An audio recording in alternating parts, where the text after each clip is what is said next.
اعوذ باللہ من الشیطان الرجیم بسم اللہ الرحمن الرحیم الا تنصروه فقد نصرہ اللہ اذ اخرجہ الذین کفروا ثانی اثنین اذ ہما فی الغار اذ یقول لصاحبہ لا تحزن ان اللہ معنا صدق اللہ مولانا العلی العظیم وبلغنا نبیہ ورسولہ الکریم۔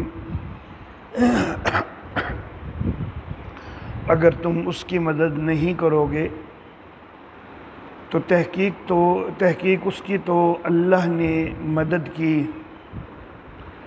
کہ جب اس کو کافروں نے نکالا،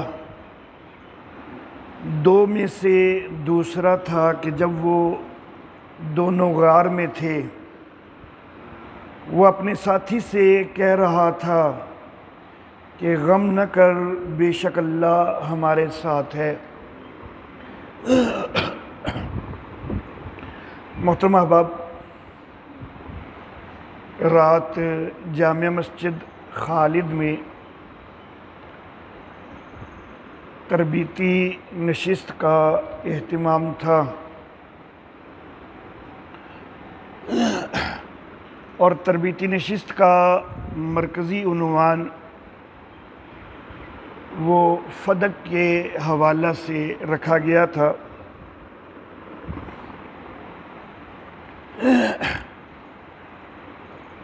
نشست کی ریکارڈنگ کے دوران معاملہ یہ پیش آ گیا کہ فون کی سپیس ختم ہونے سے ریکارڈنگ کے لیے دوسرا موبائل فون لگانا پڑا، اور اس دوران اس ریکارڈنگ کا کافی حصہ بیچ میں سے چھوٹ گیا۔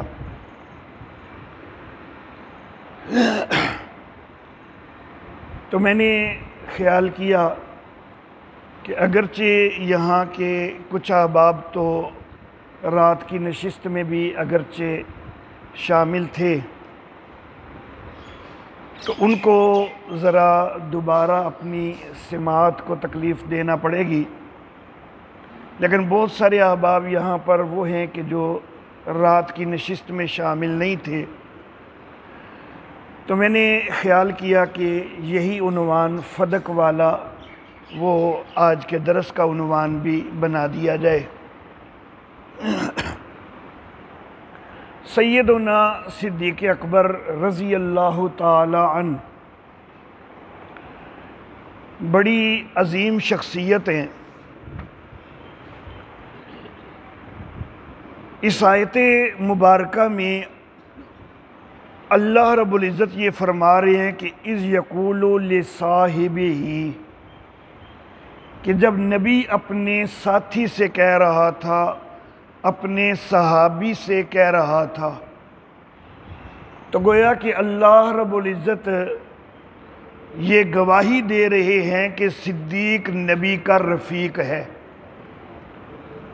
دوسری طرف نبی اکرم صلی اللہ علیہ وآلہ وسلم وہ صدیق اکبر رضی اللہ تعالی عنہ سے یہ فرما رہے ہیں کہ لا تحزن ان اللہ معنا، کہ صدیق غم نہ کھا، اللہ ہمارے ساتھ ہے۔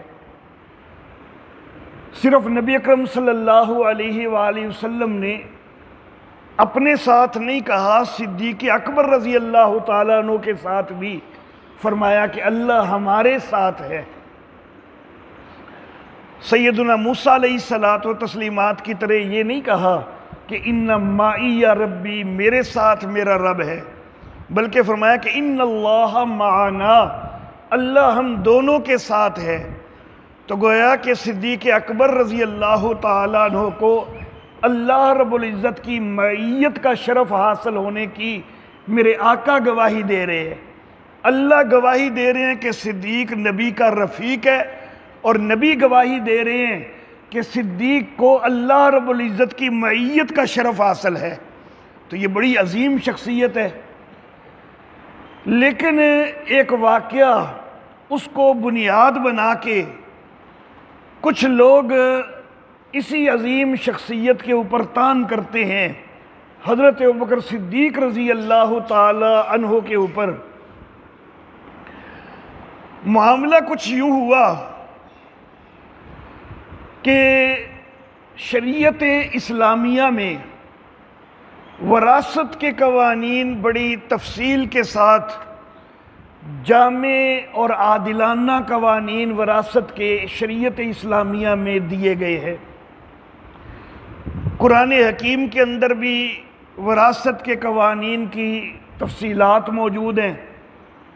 یوصیکم اللہ ولا رکوع تو خاص طور پر وراثت کے احکام کے حوالہ سے معروف ہے،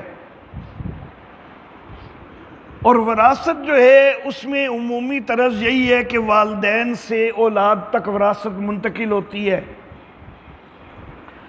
تو سیدہ فاطمہ رضی اللہ تعالی عنہا ان کو بھی یہ خیال ہوا کہ جس طرح باپ کی وفات کے بعد بیٹوں کو بیٹیوں کو وراثت ملتی ہے، تو میرے والد محترم نبی اکرم صلی اللہ علیہ وآلہ وسلم کی وفات کے بعد مجھے بھی ان کی وراثت ملنی چاہیے۔ تو حضرت فاطمہ رضی اللہ تعالی عنہا وہ حضرت ابوبکر صدیق رضی اللہ تعالی عنہ کے پاس گئیں کہ مجھے میرے والد محترم کی وراثت ملنی چاہیے، فدق کا جو باغ ہے وہ وراثت میں مجھے دے دیجئے۔ کچھ اور چیزوں کا بھی مطالبہ کیا اور فدق کے باغ کا مطالبہ کیا۔ حضرت ابوبکر صدیق رضی اللہ تعالی عنہ نے سیدہ فاطمہ رضی اللہ تعالی عنہا کو بات بتلائی جو اتفاقاً حضرت فاطمہ رضی اللہ تعالی عنہا کو معلوم نہیں تھی۔ حضرت فاطمہ رضی اللہ تعالی عنہا بہت بڑی عالمہ تھی، بڑی عظیم ہستی ہیں اور علم کے اندر بڑا اعلیٰ مقام رکھتی ہیں، لیکن کئی دفعہ بڑے اعلیٰ مقام والے ان کو بھی کوئی بات اس کا علم نہیں ہوتا اتفاقاً۔ تو یہ نبی اکرم صلی اللہ علیہ وآلہ وسلم کا ایک فرمان تھا جو اتفاقاً حضرت فاطمہ رضی اللہ تعالی عنہا تک نہیں پہنچا تھا۔ تو حضرت ابوبکر صدیق رضی اللہ تعالیٰ عنہ نے وہ فرمان حضرت فاطمہ کو سنا دیا کہ نبی اکرم صلی اللہ علیہ وآلہ وسلم نے فرمایا تھا کہ نحن معاشر الانبیاء، ہم جو انبیاء کی جماعت ہیں، لا نورثو، ہماری وراثت نہیں چلتی، ما ترکناہ فہو صدقہ، جو چیز بھی ہم چھوڑ جائیں تو وہ صدقہ ہو جاتی ہے۔ تو حضرت فاطمہ رضی اللہ تعالی عنہا کو جب نبی اکرم صلی اللہ علیہ وآلہ وسلم کا یہ فرمان معلوم ہوا تو وہ پھر مسئلہ سمجھ گئیں، خاموش ہو گئیں، مطمئن ہو گئیں، اور مطمئن ہو کے تو حضرت ابوبکر صدیق رضی اللہ تعالی عنہ سے وہ واپس ہو گئیں۔ اس کے بعد انہوں نے ساری زندگی دوبارہ کوئی ایسا مطالبہ نہیں کیا، کیونکہ مسئلہ کی ان کو سمجھ آ چکی تھی۔ معاملہ تو تھا بس اتنا کچھ، لیکن کچھ لوگوں نے اس کے اوپر حاشیہ آرائیاں کی اور اس کو انتہائی گھنونے انداز کے اندر پیش کیا کہ حضرت فاطمہ رضی اللہ تعالی عنہا کا حق تھا، تو معاذ اللہ ثم معاذ اللہ حضرت ابوبکر صدیق رضی اللہ تعالیٰ عنہ نے ان کو حق سے محروم کیا، ان کا حق غصب کر لیا۔ تو اس کو بڑے گھنونے انداز میں پیش کیا جاتا ہے کہ نبی کی بیٹی کا حق دبا لیا گیا۔ تو میں یہ عرض کرنا چاہوں گا کہ یہ انتہائی غلط جو ہے وہ تعبیر کی جاتی ہے اس واقعہ کی، جو اصل چیز تھی وہ میں ابتدا میں بیان کر چکا۔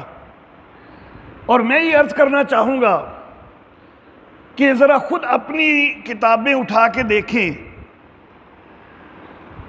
حق الیقین ملا باقر مجلسی کی، اس کے اندر یہ بات لکھی ہے کہ حضرت ابوبکر صدیق رضی اللہ تعالی عنہ نے حضرت فاطمہ رضی اللہ تعالی عنہا سے کہا کہ وہ جو باغ کا آپ مطالبہ کر رہی ہیں وہ تو نبی اکرم صلی اللہ علیہ وآلہ وسلم کی حدیث کی وجہ سے آپ کو نہیں مل سکتا، البتہ میرا ذاتی مال آپ کے لیے حاضر ہے، میرے ذاتی مال میں سے جتنا چاہیں آپ لے لیں۔ تو حضرت ابوبکر صدیق رضی اللہ تعالیٰ عنہ تو خود آپ کی کتاب کے مطابق اتنی فراخ دلی کا ثبوت دے رہے ہیں کہ وہ کہہ رہے ہیں کہ میرے ذاتی مال میں سے جتنا چاہو تم لے سکتی ہو، جتنا چاہو آپ لے سکتی ہو، لیکن وہ باغ جو ہے وہ چونکہ نبی اکرم صلی اللہ علیہ وسلم کا فرمان ہے کہ انبیاء کی وراثت نہیں چلتی، تو میں وہ باغ وراثت میں آپ کو نہیں دے سکتا۔ اللہ اللہ، یہ وہ صدیق اکبر رضی اللہ تعالیٰ عنہ ہیں کہ جو غزوہ تبوک کے موقع پر اپنا سارا مال لا کے نبی اکرم صلی اللہ علیہ وسلم کے قدموں میں ڈھیر کر دینے والے ہیں، گھر کے اندر ایک سوئی تک بھی جنہوں نے نہیں رکھی، سارا کچھ نبی اکرم صلی اللہ علیہ وسلم کے قدموں میں لا کے رکھ دیا۔ کیا وہ صدیق اکبر نبی کی بیٹی کا مال غصب کریں گے جو نبی اکرم صلی اللہ علیہ وسلم کی زندگی میں اپنا سارا مال تک اللہ کے راستے میں وہ خرچ کر دیتے ہیں؟ تو ظاہر بات ہے کہ اس صدیق اکبر رضی اللہ تعالیٰ عنہ سے معاذ اللہ ثم معاذ اللہ یہ کبھی توقع نہیں ہو سکتی کہ وہ نبی کی بیٹی کا مال غصب کرے۔ میرے محترم احباب،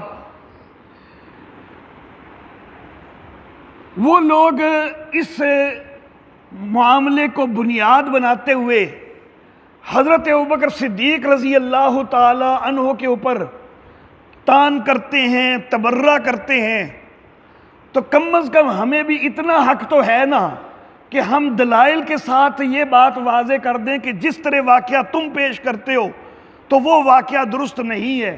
اتنا حق تو ظاہر ہے ہمیں بھی حاصل ہے نا۔ جب وہ اس واقعہ کو بنیاد بنا کے کئی قسم کے تان کر دیتے ہیں، معاذ اللہ ثم معاذ اللہ، گالیاں تک جو ہے وہ بک دیتے ہیں، تو ہمیں بھی کم از کم اپنے عوام کو حقیقت سے روشناس کروانے کا تو حق حاصل ہے نا۔ اللہ اللہ، میرے محترم احباب، انہی کی کتاب نہج البلاغہ کی شرح ابن میثم کی، نہج البلاغہ کی دوسری شرح در نجفیہ، نہج البلاغہ کی ایک تیسری شرح ابن ابی الحدید کی شرح حدیدی، نہج البلاغہ کی ایک چوتھی شرح سید علی نقی کی، یہ چاروں شروح جو ہیں نہج البلاغہ کی، ان کے اندر یہ بات لکھی ہوئی ہے کہ حضرت ابوبکر صدیق رضی اللہ تعالی عنہ نے فدق کے باغ کے حوالہ سے وہی طرز جاری رکھا کہ جو طرز خود نبی اکرم صلی اللہ علیہ وآلہ وسلم کا تھا، کہ فدق کے باغ کی جو آمدن تھی اس میں سے نبی اکرم صلی اللہ علیہ وآلہ وسلم خود اپنے گھرانے کے لیے خرچ نکالتے، اور گھرانے کے لیے خرچ نکال کے باقی جو بچ جاتا وہ غریبوں میں تقسیم فرما کر دیا کرتے تھے۔ اور حضرت ابوبکر صدیق رضی اللہ تعالیٰ عنہ نے یہی طرز جاری رکھا کہ اہل بیت کے لیے پہلے نکالتے اور اہل بیت کا خرچ نکالنے کے بعد باقی جو ہے وہ غریبوں میں تقسیم کر دیا کرتے، اور دیگر خلفاء نے بھی بعد میں یہی طرز جو ہے وہ جاری رکھا۔ میرے محترم احباب، اگر وراثت ملنی تھی سیدہ فاطمہ رضی اللہ تعالی عنہا کو، تو میرا یہ سوال ہے کہ کیا پھر صرف سیدہ فاطمہ کو ملنی تھی؟ نبی اکرم صلی اللہ علیہ وآلہ وسلم کی ازواج بھی تو زندہ موجود تھی، تو وراثت بیویوں کو بھی تو ملنی ہوتی ہے، تو ازواج مطہرات کو بھی تو وراثت ملنی تھی، اور ان ازواج مطہرات میں خود صدیق اکبر رضی اللہ تعالیٰ عنہ کی اپنی بیٹی سیدہ عائشہ صدیقہ رضی اللہ تعالیٰ عنہا بھی موجود ہیں، وراثت تو ان کو بھی پھر ملنی تھی۔ اگر وراثت تقسیم ہونی تھی تو حضرت عمر فاروق رضی اللہ تعالیٰ عنہ کی صاحبزادی حضرت حفصہ رضی اللہ تعالیٰ عنہا، وہ بھی نبی اکرم صلی اللہ علیہ وسلم کی اہلیہ ہیں، وراثت پھر ان کو بھی ملنی تھی۔ حضرت عباس رضی اللہ تعالیٰ عنہ وہ چچا ہیں اور اسبہ ہونے کے لحاظ سے وراثت ان کی طرف بھی جا رہی تھی، لیکن ان سب نے کوئی مطالبہ نہیں کیا ان سب نے کوئی مطالبہ نہیں کیا. کیوں؟ اس لیے کہ یہ سب جانتے تھے کہ انبیاء کی وراثت نہیں چلا کرتی. اتفاق ہے کہ حضرت سیدہ فاطمہ رضی اللہ تعالی عنہا کو یہ بات معلوم نہیں تھی تو وہ مطالبہ کر بیٹھی، لیکن پھر وہ بھی مطمئن ہو گئی. اور میرے محترم احباب، خود اسی طبقہ کی کتاب الاصول من الکافی، خود اسی طبقہ کی کتاب، اس کے اندر یہ لکھا ہے کہ انبیاء درہم و دینار کی وراثت نہیں چھوڑا کرتے بلکہ علم کی وراثت چھوڑتے ہیں. اور دوسری جگہ لکھا ہے کہ انبیاء کی وراثت، انبیاء کی میراث درہم و دینار نہیں ہوا کرتی بلکہ احادیث ہوا کرتی ہیں. تو تمہاری تو اپنی کتابیں کہہ رہی ہیں کہ انبیاء کی وراثت درہم و دینار کی شکل میں نہیں ہوتی، دنیا کی دولت کی شکل میں نہیں ہوتی، بلکہ انبیاء کی وراثت علم والی وراثت ہوتی ہے. اللہ اللہ، العلماء ورثۃ الانبیاء، علماء انبیاء کے وارث ہیں. تو کیا علماء کو نبی اکرم صلی اللہ علیہ وسلم کا مال ملنا ہے؟ تو مال نہیں ملنا. انبیاء کے وارث جو علماء ہوتے ہیں تو علم کی وراثت ملتی ہے. اللہ اللہ. اور ابن ابی الحدید کی شرح نہج البلاغہ، اس کے اندر لکھا ہے کہ حضرت باقر رحمہ اللہ، جن کو امام باقر کہتے ہیں، حضرت باقر رحمہ اللہ سے سوال کیا گیا کہ کیا حضرت ابوبکر صدیق نے، حضرت عمر فاروق نے فدق کو روک کر حضرت فاطمہ پر کوئی ظلم کیا؟ تو حضرت باقر کہنے لگے کہ کوئی ظلم نہیں کیا. تمہارے اپنے امام جن کو کہتے ہو، معصوم امام جن کو کہتے ہو، وہ کہہ رہے ہیں کہ کوئی ظلم نہیں کیا. سیدہ فاطمہ خود مطمئن ہو کے گئی ہیں، ان کی اولاد خود کہہ رہی ہے کوئی ظلم نہیں ہوا. وہ لوگ تو مطمئن ہو گئے، لیکن افسوس کہ آج کے لوگ جو ہے وہ ابھی تک مطمئن نہیں ہو رہے، وہ اس کے اوپر تان جو ہے وہ کرتے جا رہے ہیں. اللہ اللہ. حضرت ابوبکر صدیق رضی اللہ تعالیٰ عنہ نے نہیں دیا، لوگوں نے کہا کہ غصب کر لیا. حضرت عمر فاروق نے نہیں دیا، لوگوں نے کہا غصب کر لیا. حضرت عثمان غنی رضی اللہ تعالیٰ عنہ نے نہیں دیا، لوگوں نے کہا غصب کر لیا. آگے حضرت علی نے دے دیا، حضرت علی نے دے دیا. سوال تو پھر یہ ہے، اللہ اللہ، دیا تو حضرت علی نے بھی کوئی نہیں. ابن ابی الحدید کی شرح نہج البلاغہ، اس کے اندر لکھا ہے کہ حضرت علی نے نہیں دیا اور کہا کہ مجھے شرم آتی ہے کہ جب ابو بکر نے نہیں دیا، عمر نے نہیں دیا تو میں کیسے دوں؟ تو وہ تو ابو بکر اور عمر کے طرز کے اوپر چل رہے ہیں. اللہ اللہ. تو پھر کیا حضرت علی کے اوپر بھی تان کرو گے؟ چلو سیدہ فاطمہ تو وفات پا چکی تھی، لیکن ان کی آگے اولاد تو موجود تھی نا. حضرات حسنین کو وراثت مل جاتی حضرت علی کے ذریعے سے. خود حضرت علی حضرت فاطمہ کے خاوند تھے، اور خاوند کو بھی تو وراثت ملتی ہے. حضرت فاطمہ کی وفات کے بعد اگر حضرت علی حق سمجھتے ہوتے اپنا اور اپنی اولاد کا تو حضرت علی تو دے دیتے نا. تو جب دیا حضرت علی نے بھی کوئی نہیں، تو پھر پہلے 3 خلفاء کے اوپر اعتراض کیوں جب دیا حضرت علی نے بھی کوئی نہیں؟ اس کے جواب میں ایک بات کہتے ہیں کہ جی حضرت علی نے اس لیے نہیں دیا کہ اہل بیت کی شان کے یہ خلاف ہے کہ جس وقت ایک چیز ان سے غصب کر لی گئی ہو تو پھر وہ اس چیز کو کبھی واپس لیں. یہ اہل بیت کی شان کے خلاف ہے. میں کہتا ہوں اچھا ایک لمحہ کے لیے اسی طرف آ جاؤ کہ اہل بیت کی شان کے خلاف ہے کہ ان سے اگر کوئی چیز غصب کر لی گئی ہے تو پھر وہ واپس لیں، یہ ان کی شان کے خلاف ہے. تمہارا نظریہ خلافت بھی غصب ہوئی تھی، صدیق اکبر نے خلافت غصب کی تمہارے نظریے کے مطابق، عمر فاروق نے خلافت غصب کی، عثمان غنی نے خلافت غصب کی. پھر حضرت علی کو وہ بھی تو نہیں نہ لینی چاہیے تھی؟ اگر غصب شدہ چیز اہل بیت واپس نہیں لیتے یہ اہل بیت کی شان کے خلاف ہے کہ غصب کی ہوئی چیز وہ واپس لے، تو پھر حضرت علی رضی اللہ تعالیٰ نے خلافت کیسے واپس لے لی؟ اللہ اللہ۔ اور میرے محترم احباب، مجالس المومنین کے اندر نور اللہ شوستری نے لکھا ہے کہ حضرت عمر ابن عبدالعزیز کا جب دور آیا تو حضرت عمر ابن عبدالعزیز نے یہ فدق والا باغ جو ہے یہ پھر اہل بیت کو دے دیا، حضرت باقر کو دے دیا۔ تو اب پھر کیوں لے لیا؟ اگر حضرت علی جو ہے وہ نہیں لیتے کہ جی اہل بیت کی شان کے خلاف ہے، تو حضرت باقر کیوں لے رہے ہیں؟ پھر وہاں پر کیا یہ اہل بیت کی شان کے خلاف کوئی نہیں ہے؟ اللہ اللہ۔ میرے محترم احباب، جس وقت ہم ان کی کتابوں کے حوالے دے کے بات واضح کرتے ہیں تو وہ کہتے ہیں کہ سنیو ذرا اپنی کتابیں بھی اٹھا کے دیکھو، تمہاری بخاری کے اندر لکھا ہوا ہے، تمہاری بخاری میں لکھا ہے کہ حضرت فاطمہ رضی اللہ تعالی عنہا آئی، مطالبہ کیا، حضرت ابوبکر صدیق نے آگے حدیث پڑھی تو حضرت فاطمہ ناراض ہو گئی، ناراض ہو کے واپس چلی گئی، اور پھر ساری زندگی حضرت ابوبکر صدیق رضی اللہ تعالیٰ عنہ سے کلام نہیں کیا۔ یہ تمہاری بخاری کے اندر لکھا ہوا ہے۔ میں یہ عرض کرنا چاہوں گا کہ یہ صرف ہماری بخاری کے اندر ہی نہیں لکھا، ہماری بخاری کے علاوہ ہماری حدیث کی کئی کتابوں کے اندر کئی سندوں کے ساتھ یہ بات لکھی ہوئی ہے، یہ واقعہ لکھا ہوا ہے۔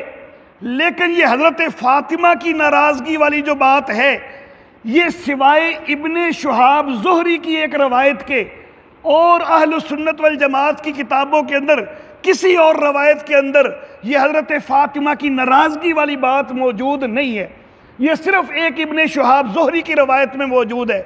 یہ کئی طرق سے، کئی سندوں سے یہ واقعہ جو ہے وہ ذکر ہے ہماری کتابوں میں، لیکن صرف ابن شہاب زہری ان کی روایت کے اندر یہ بات لکھی ہوئی ہے کہ حضرت فاطمہ ناراض ہوئیں۔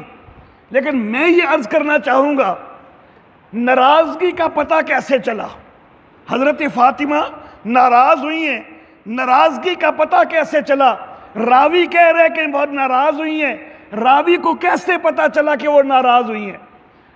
دو طریقے ہوتے ہیں ناراضگی کا علم ہونے کے لیے۔ ایک طریقہ یہ ہے کہ حضرت فاطمہ نے کوئی جملہ ناراضگی کا بولا ہو، وہ راوی نے سنا ہے تو اس لیے راوی کہہ رہے کہ حضرت فاطمہ ناراض ہوئی ہیں۔ اور دوسری صورت یہ ہو سکتی ہے کہ چہرے کے تاثرات سے ناراضگی کو پتہ چلا ہو۔ یہی دو صورتیں ہو سکتی ہیں کہ یا کوئی جملہ ثابت ہو جائے یا کوئی چہرے کے تاثرات ناراضگی والے ہوں۔ میں یہ عرض کرنا چاہوں گا، روایت جملہ تو بتاتی کوئی نہیں، جملہ تو ہے کوئی نہیں، جملہ تو ثابت کوئی نہیں ناراضگی والا، جملہ ثابت کوئی نہیں، اور باقی رہ گئی بات چہرے کے تاثرات والی، تو کیا نبی کی بیٹی بھرے دربار میں بغیر نقاب کیے گئی تھی؟